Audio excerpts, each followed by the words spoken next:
प्रधानमंत्री नरेंद्र मोदी भ्रष्टाचार के खिलाफ क्या सोच रखते हैं उसे बताने की शायद जरूरत नहीं है, क्योंकि जिस तरह से वो भ्रष्टाचार और भ्रष्टाचारियों पर नकेल कसने में जुटे हैं, उसी का नतीजा है कि भारत के अंदर विपक्ष ने एक और इंडिया को जन्म दे दिया। विरोधी दलों ने अपने भ्रष्टाचार को छुपाने के लिए, मोदी को हराने के लिए एक सुपर प्लान बनाया है, जिसका नाम रखा गया है इंडिया। ऐसा विपक्ष का मानना है। लेकिन अगर मोदी एक फाइल खोल दें तो इन दलों को सर छुपाने की भी जगह नहीं मिलेगी। क्या है उस फाइल में, आज आपको उसी के बारे में बताएंगे।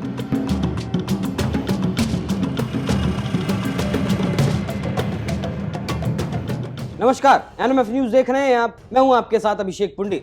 राजनीतिक पार्टियां जो होती हैं, उनका चाल, चरित्र और चेहरा तो नहीं बदलता, लेकिन नाम जरूर बदलता रहता है, क्योंकि पहले यूपीए बनाया गया और अब इंडिया बना दिया गया। 26 पार्टियों ने एक साथ मिलकर जो इंडिया बनाया है, ये सब परिवारवाद से ग्रसित पार्टियां हैं। सोनिया गांधी हो, शरद पवार हो, लालू प्रसाद यादव हो, अखिलेश यादव हो, हेमंत सोरेन हो, उद्धव ठाकरे हो, मुफ्ती परिवार हो, या फिर अब्दुल्ला परिवार, या फिर ममता परिवार, ये जितने भी परिवार हैं, इनका राजनीति करने का एजेंडा क्या है? कोई धर्म के नाम पर राजनीति करता है, कोई जाति के आधार पर लोगों को बांटता है, कोई क्षेत्र के आधार पर राजनीति करता है। जाति, धर्म, क्षेत्र का जहर घोलकर ये लोग अपने परिवार को पाल रहे हैं और देश के परिवार को तोड़ने का काम कर रहे हैं। एक बात और, जितनी भी इन पार्टियों के मुखिया हैं, सब हजारों करोड़ के घोटालों के आरोपों से घिरे हैं, लेकिन ये पार्टियां आज भी जिंदा हैं। सोचा है कभी क्यों लालू प्रसाद यादव सजा याफ्ता होने के बाद भी जेल से बाहर हैं, जो जेल काट कर आ चुके हैं, बीमारी के लिए जमानत पर हैं, लेकिन इंडिया को बनाने में लगे हैं, विपक्षी पार्टी को मजबूत करने में लगे हैं, मोदी को हराने के प्लान बनाने में जुटे हुए हैं। कभी सोचा है ये पार्टियां आज भी जिंदा कैसे हैं? वो जिंदा हैं हमारे घटिया कानूनों की वजह से। 150 साल से ज्यादा पुराने कानूनों पर हम आज भी जिंदा हैं। जो कानून अंग्रेजों ने हम पर थोप दिए थे, हम उन्हीं के बोझ को आज भी खींच रहे हैं। उदाहरण के तौर पर सुप्रीम कोर्ट के वरिष्ठ वकील अश्वनी उपाध्याय का कहना है, जब 1993 में मुंबई सीरियल धमाके हुए थे, तो उसकी जांच के लिए एक वोहरा कमेटी बनाई गई थी। इस कमेटी ने एक रिपोर्ट पेश की थी, जिसमें शरद पवार का भी नाम होने की बात कही गई थी। कुछ लोगों का कहना था कि कांग्रेस के पूर्व मुख्यमंत्री चिमन भाई पटेल का भी उसमें नाम था, विलासराव देशमुख का भी उसमें नाम था, लेकिन वो रिपोर्ट आज तक टेबल नहीं की गई। मतलब वो रिपोर्ट आज तक जनता के बीच नहीं आ सकी, जबकि रिपोर्ट साल 1998 में आ चुकी थी। उस वक्त से और आज तक कांग्रेस सरकार की हिम्मत नहीं हुई कि उस रिपोर्ट को पब्लिश करवा सके या उस रिपोर्ट को जनता को दिखा सके कि वोहरा कमेटी की रिपोर्ट में आखिर किन किन नेताओं की साठगांठ थी, किन किन नेताओं के नाम थे और क्या कुछ इस रिपोर्ट से निकल कर आया था। कांग्रेस सरकार आज तक इस हिम्मत को नहीं जुटा पाई है। राजनीतिक पार्टियों को सवालों के घेरे में यह रिपोर्ट खड़ी करती थी, इसलिए ये रिपोर्ट कभी पब्लिश ही नहीं हो सकी। और एक बात, ये जितने भी दल इस इंडिया में शामिल हैं, उन सब के ऊपर आय से अधिक संपत्ति रखने के केस चल रहे हैं, लेकिन सजा किसी को नहीं मिल रही। सोनिया गांधी हो, राहुल गांधी हो, वो दोनों नेशनल हेराल्ड मामले में घिरे हैं। एक बार प्रधानमंत्री मोदी को सुनिए, उसके बाद आपको आगे की कहानी बताऊंगा। इस बैठक में शामिल दलों के इतिहास को देखेंगे तो पता चलेगा कि वो सब मिलकर के, जितने भी लोग वो फोटो में दिखते हैं ना, एक एक को जरा देख लीजिए, उन सबका मिलकर के टोटल लगाएंगे तो ये सारे मिलकर के कम से कम 20 लाख करोड़ के घोटाले की गारंटी है।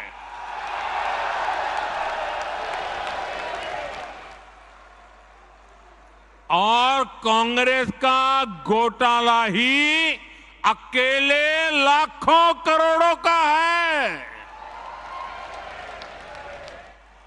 1,86,000 करोड़ का कोयला घोटाला, 1,76,000 करोड़ का 2G घोटाला, 70,000 करोड़ रुपए का कॉमनवेल्थ घोटाला शामिल है, 10,000 करोड़ रुपए का मनरेगा घोटाला, हेलीकॉप्टर से लेकर सबमरीन तक कांग्रेस के घोटाले से कोई ऐसा क्षेत्र नहीं है जो कांग्रेस के घोटाले की हाथ का शिकार न हुआ हो। अब दूसरा देखिए, आरजेडी हजारों करोड़ के घोटाले का आरोप है। चारा घोटाला, अलकतरा घोटाला, पशुपालन शेड घोटाला, बाढ़ राहत घोटाला, आरजेडी के घोटालों की इतनी लंबी सूची है, अदालतें भी थक गई। एक के बाद एक सजा घोषित करती चली जा रही है। उधर तमिलनाडु में देखिए, डीएमके पर अवैध तरीके से 1.25 लाख करोड़ की संपत्ति बनाने का आरोप, टीएमसी पर भी 23,000 करोड़ रुपए से ज्यादा के घोटाले का आरोप, रोजवेली घोटाला, शारदा घोटाला, शिक्षक भर्ती घोटाला, गो तस्करी घोटाला और कोयला तस्करी घोटाला। बंगाल के लोग ये घोटाला कभी भूल नहीं सकते। अगर मैं एनसीपी की बात करूं तो एनसीपी पर भी करीब 70,000 करोड़ रुपए के घोटालों का आरोप है।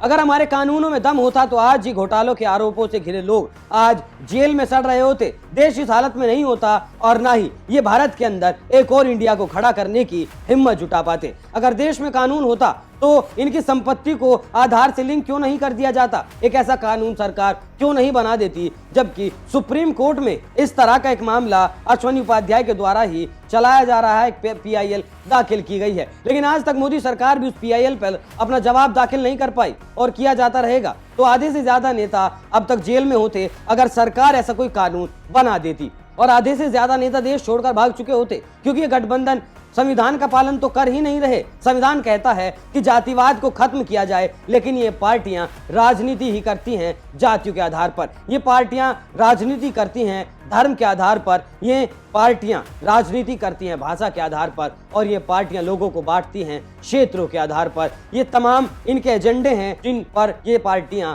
काम करती हैं। तो ऐसे में क्यों ना कहा जाए इन राजनीतिक पार्टियों की राजनीति संविधान के खिलाफ चलती है, क्योंकि संविधान को लागू करना सरकार का काम है। अब से 9 साल पहले तक देश में कांग्रेस की सरकार थी और ये सभी पार्टी कभी ना कभी कांग्रेस की साथी रही हैं। किसी न किसी राज्य में, कोई राज्य में साथी रहा है, कोई केंद्र में साथ रहा है। और जो पार्टी खुद घोटालों में घिरी है वो कैसे अपनी और अपनी साथी पार्टियों की पोल पट्टी को खोल सकती थी? यही कारण है आज ये पार्टियां संविधान को दरकिनार कर सीना ताने खड़ी हैं। इस देश में जो सरकारें रही हैं उसने देश के संविधान पर कोई खास ध्यान नहीं दिया, खुद विदेश को लूटने का काम किया और साथ ही अपने साथियों को भी लूटने दिया। लेकिन अब जरूरी है कि इस देश में नागरिकों के आधार कार्डों को उनकी संपत्तियों से जोड़ दिया जाए। एक बार वरिष्ठ वकील अश्विनी उपाध्याय को सुनिए।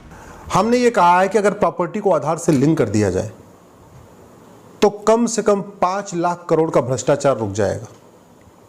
आज की डेट में जब हम कोई प्रॉपर्टी लेते हैं आधार मांगा तो जाता है, लेकिन उस आधार को ट्रेस नहीं किया जाता। अब जब मामला सुप्रीम कोर्ट में चल रहा है तो मौजूदा सरकार को इस मामले पर ध्यान केंद्रित करना होगा, इस मामले को गंभीरता से लेना होगा, और अगर भ्रष्टाचार को रोकना है तो आधार कार्ड को संपत्ति से जोड़ना पड़ेगा हर हालत में। अगर ऐसा हुआ तो इन दलों की राजनीति खुद ही खत्म हो जाएगी, साथ ही भ्रष्टाचार की कमर तोड़ने में भी ज्यादा वक्त नहीं लगेगा और बहुत दिक्कतों का सामना भी नहीं करना पड़ेगा। आप इस खबर पर क्या राय रखते हैं? अपनी राय हमें कमेंट कर जरूर बताएं। नमस्कार।